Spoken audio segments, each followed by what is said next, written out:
Hey everyone, this is Nikachu, Merfolk Master and Pro Player, and I am here with Pro Commentator, my brother. We're going to thank our sponsor, the manabase.com. If you want to find out how to, you want to learn all the combat and removal tricks that there are in Ixalan, you go check out Spencer Howland's limited time only on the manabase.com, your home base for everything Magic the Gathering. So we're definitely going to mulligan this thing. We're playing the aggro version of Tropical Merfolk. We're definitely going to mulligan this thing. We can't even cast most of the cards. We need to hope for running blue cards in our hand. We're just not going to get there. This is not good. Should give the first hand. I could try to keep this, try to top deck a land, because the hand is relatively low on curve, and we can catch up with this thing.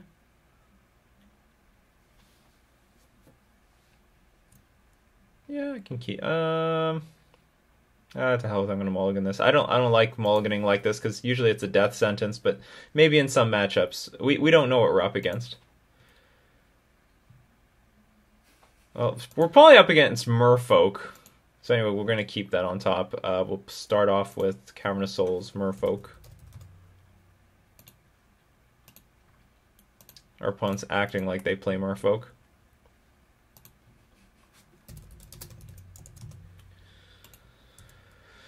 So Breeding Pool would give them an island. We don't want to do that. Water Trap Weaver, going to be good in this matchup if this is Merfolk. It looks like it. This not could really. Be it. I think I'm just going to have to put the island in play, though. And take the 2 damage. Not thrilled about either of them. Either of these options, but like we can get steamrolled otherwise. This can help us catch up. Kumena Speaker would be nice. That is a complete brick. That is a brick. That's worse than a brick. You can at least build a building out of a brick. Oh, we're against the mirror. Well, at least it's 18 all temporarily. Maybe we can mana score our opponent by spreading seizing their breeding pool. Well, it's not terrible. Do it. Okay, let's attack. I have a feeling you're not going to block. No, just a crazy feeling. Merfolk. I'm not sure what the consequences are of like holding this thing back, but I don't think I want to. Let's just continue to curve out. And then I'm going to tap the Curse Catcher because that's the thing that has Island Walk. And hopefully we can, next turn, play Spreading Seas, draw something useful. Like, we have now 2 draw steps to draw an Island Walk Lord, hit our opponent for 6, and then hopefully lethal the next turn. There's a lot of ways we can lose, though. There's a lot of ways we can lose from here. The Merfolk Mirror is crazy. Oh my god, it's Phantasmal Image. We're gonna copy. Okie dokie. So I'm gonna get hit for 3. Next turn I'm gonna get hit for potentially death. Potentially death.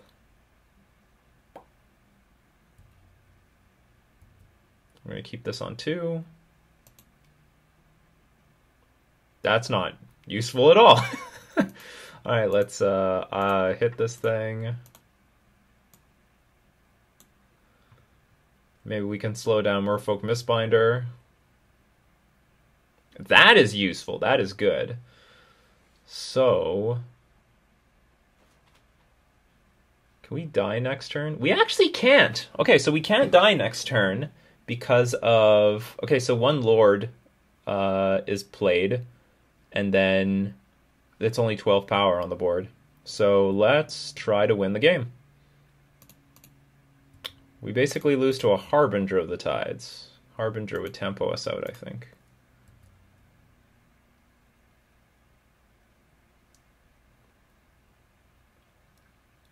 And then next turn we'll play our Lord of Atlantis for victory. So no land for Water Trap Weaver, no Harbinger of the Tides. Oh no, they could now they can now target the Water Trap Weaver. Nope. Oh, that was a blunder.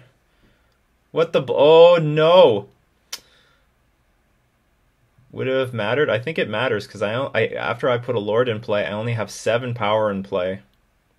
This is... Oh, unless you've got the Gut Shot in the main deck.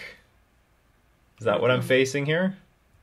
Phantasmal Image could copy the Water Trap Weaver, tap down either Water Trap Weaver or Silvergill Adept, and would force... And I think I would just lose. Pretty sure I would just lose.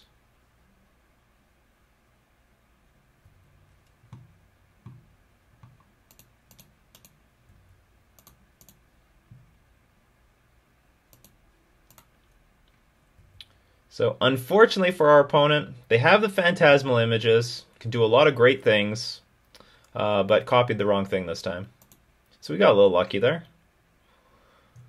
Got a little lucky. Doesn't matter who loses. Merfolk still wins.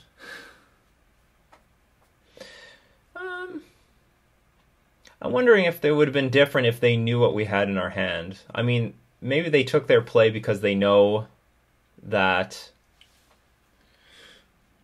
they only lose to like a second, one more Lord. But if they Water Trap Weave, maybe they lose to, I don't know, a Harbinger of the Tides?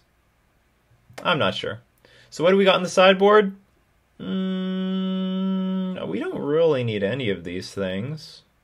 But we probably should take out some Spreading Seizes. I don't know how many blue sources they're playing with. We can play Kira. Kira's not terrible. Okay, how about we take out all the Spreading Seizes, bring in a Kira, 2 Master of Waves, and a Tectonic Edge. What do you guys think of that? 19 lands. Huh? They can hear you. Oh, they can all hear me. The future is now. Too bad. This is... Oh. Thanks. This hand would be amazing. This hand... Oh, this hand's great. This should be a good hand in this matchup. Do you know what, let's put this on the bottom. I'm not going to play with islands in this matchup. I think we're going to try to win with what we got here.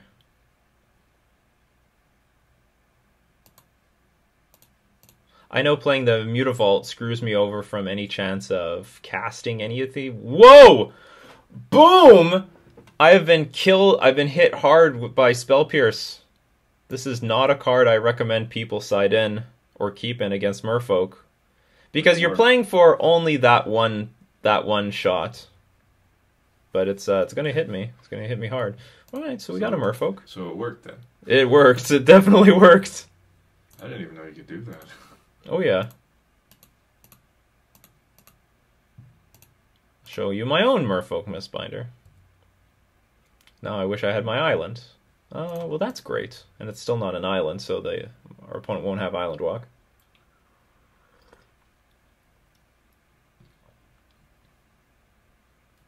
There's Gut Shot. Our opponent has all the tech. All the tech. He's been studying. They studied well. Except for the Spell Pierce thing. It's all good. I guess that's fine to play.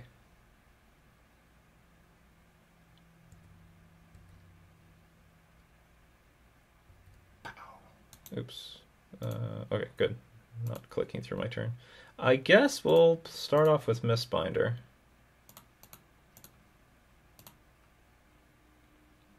Because this thing can be... I'm willing to trade with the other Merfolk Mistbinder. The Mistbinder Mirror... We're getting tempoed out here. Damn. So we're going to get hit for 5. We're going to need one more land to make this hand worthwhile. That's bad news! So now we're in really bad shape. Get hit for 7. So I really need a land. That's a land. So what am I going to do? What am I doing here? Am I chump blocking? Take 7. Take 3. I'm considering playing Curse Catcher and then trying to block with Mutavault. I'm considering... Might be my only line, to be honest. I'm considering...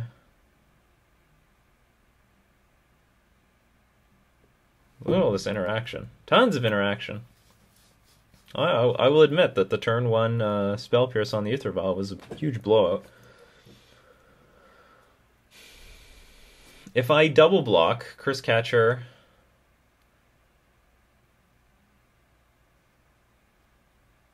Because I can't take the whole 10, so whatever creature I play, I have to chump block. So I might as well chump block with, say, Curse Catcher or something.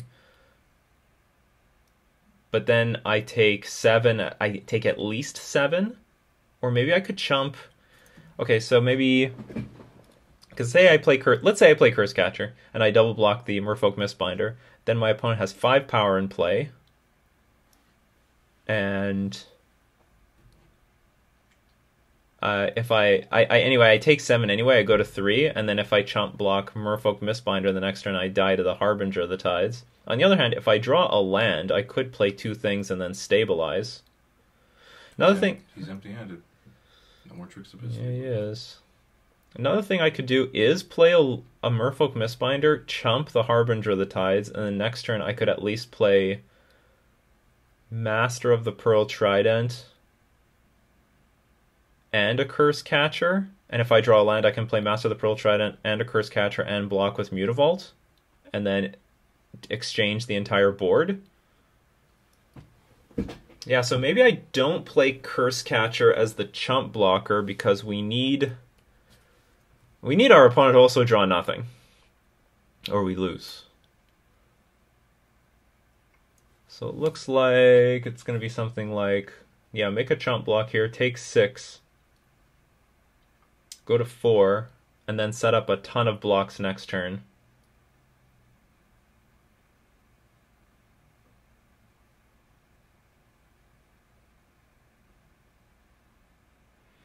Okay, so what if I play Merfolk Mistbinder? Block, take 6, and then if I draw... Because the thing is, I can't actually even double block here with, like, Master of the Pearl Trident and then a Mutavault, because the 4 would kill me. So I have to chump block Harbinger of the Tides. A lot of chump blocking here, people. I don't like it. Time's running out. No, it's not. But I guess we're just going to do what we have to do. We're going to do what we have to do. So the best case scenario is I play this guy, and then we draw a land. By the way, our opponent has to, like, brick a million times. It needs to be, like, land into land. Then if we draw a land, we can play Master of the Pearl Trident and a Curse Catcher and block with Mutavault. That's not what we wanted.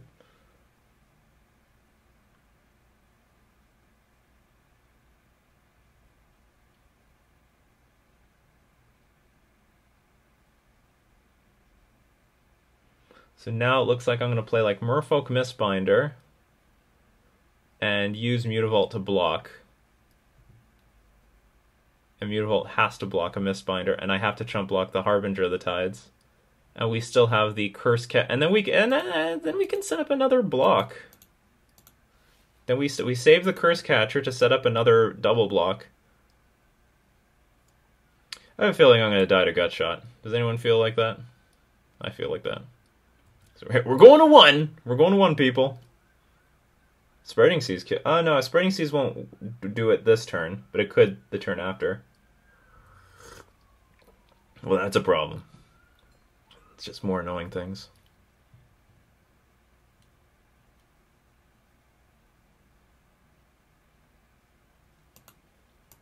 Now maybe we lose.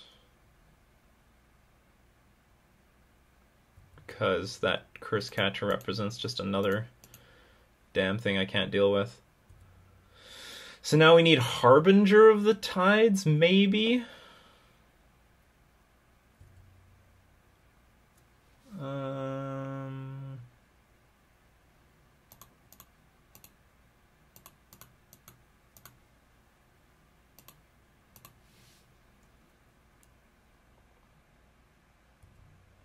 Not sure what I'm looking for. This is not going to do it.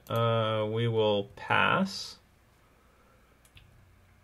Oh, maybe they'll show me something. I don't know. Maybe they'll play Venser. Maybe they'll play. Okay, so they still have Phantasmal Image, and we lose for sure. What card could you possibly play that I don't know exists? Anyway, I die. Okay, so go on to game 3. I don't feel like changing anything. I think this is all fine.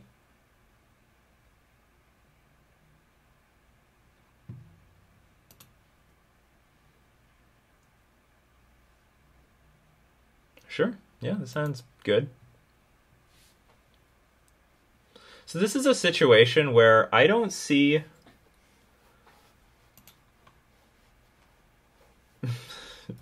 turn 1 Spell Pierce sucked. But it was very effective. Yeah, it was very effective. So I don't see any reason to take extra damage by getting the Breeding Pool. I'm just going to get the island.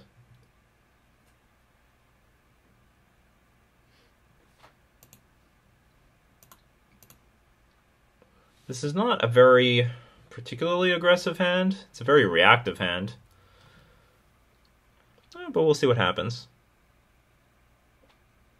Silvergill might draw us into something useful. Vial versus Vial game. Oh, that is very good. Because now we can take up one of these Vials to 3. And maybe even 4 if we draw Master of Waves. Our opponent is playing with a lot of Phantasmal Images, so I am guessing these Harbingers and Wire Trap Weavers are going to be as good as gold.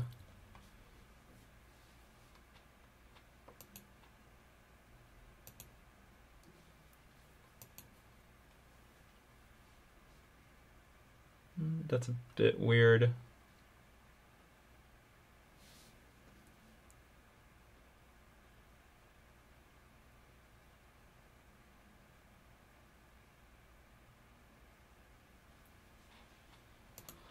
Guess I'm willing to play no. You should, though. No, I mean, Silvergill Adept here so that I can choose what I want to do with my Harbinger of the Tides, or whatever I draw. I guess I'll show the Wire Trap Weaver. Can you negate an Aether Vial?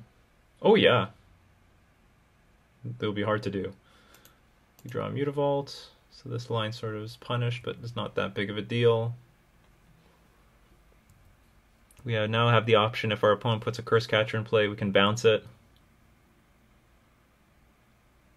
Perhaps at end of turn.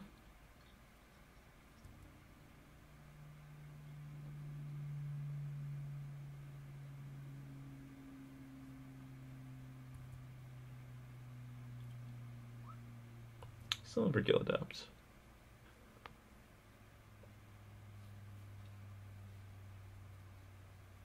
And the reason I would want to do it at end of turn is it would make our opponent's mana super awkward. That is very greedy, but I guess our opponent is representing something like Vapor Snag, I guess. And I say greedy because of, well, I could just put a Lord in play and completely negate this.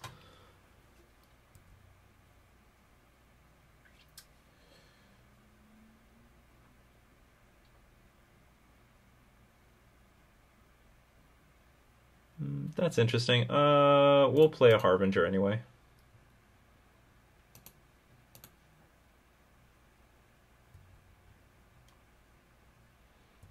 And I will...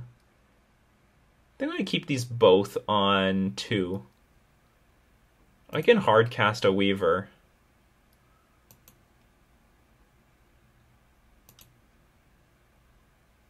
And that's a good card. It's not bad.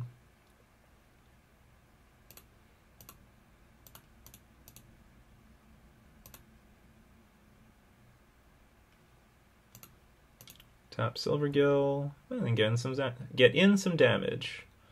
This is an awkward thing to, you know, like bounce back to my hand.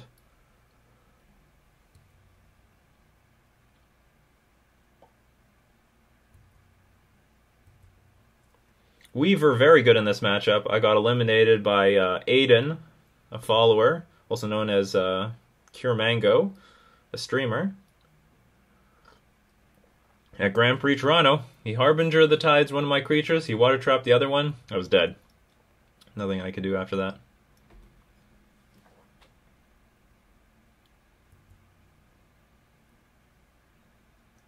Here it comes.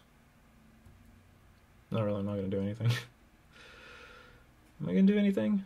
No, I'm not going to do anything.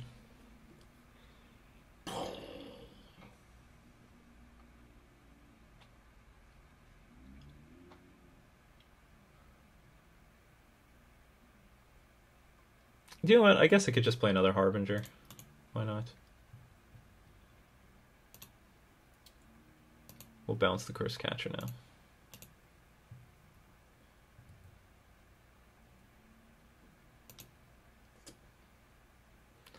And now I guess I'll tick one of these things up to 2. 3. Sorry, 3. Just one of them. Keep the tempo alive. I think the rest of the game is yours. I'm hoping so.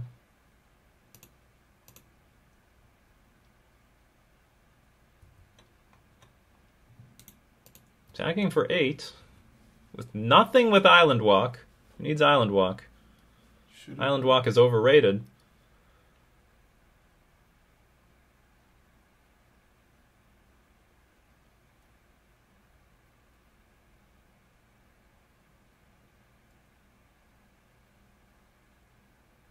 Considering you're up against a deck that doesn't have any board sweepers, you might as well just put it all out there. Everything that pumps up everything else. You don't have anything to worry about him cleaning you out. And if my opponent has Vapor Snag, I think it's going to be very awkward for them to play the Curse Catcher. Because then they will be certainly dead.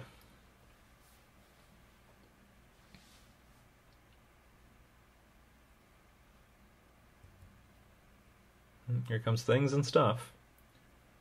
Lord of Atlantis. And like harbingering any of these targets is like weird. And this game illustrates something I always say, like, I think our opponent has a very good hand. They had like turn 1 Ether Vial and Curse Catcher and Gut Shot, and they had the Island Walker, and I'm beating them down with just this weird reactive stuff.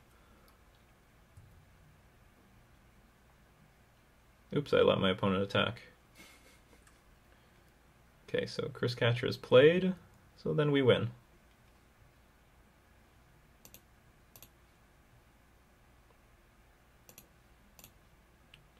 We'll just play with our food. We could just show the Lord of Atlantis and win on the spot. Instead, we'll give them the illusion that perhaps I drew the damn thing.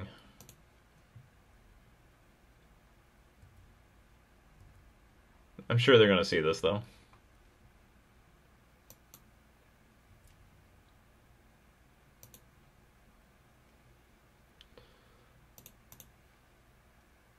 They have one land in play. It is confirmed an island. Right click. Sideways. What are you waiting for? I'm waiting for them. Gotta love the only one land ever hands. Yeah, good games. Oh, they were interesting. So, I know I got completely destroyed by Spell Pierce in Game 2, but I don't keep Spell Pierces in the deck. He also Vapor Snagged you. One problem is that, well, yeah, no, Vapor Snag is fine. Vapor Snag is great. It's a great tempo card. It's just that Spell Pierce, you need to hold up mana, and in Merfolk, you're generally tapping out a lot to compete with your opponent. Otherwise, and if you don't, and your opponent may not even have anything to Spell Pierce. They didn't have anything to do on turn 1, or maybe they held back their turn 1 play to hold up the Spell Pierce, but that game could have went turn 1 Curse Catcher, I play Ether Vial, and then the Spell Pierce is dead. But it worked out for them, and they annihilated me very quickly. So anyway, we're going to thank all my patrons supporting me on Patreon. And we're going to thank our sponsor, themanabase.com. This has been Nikachu and his brother playing Aggro Merfolk in Modern.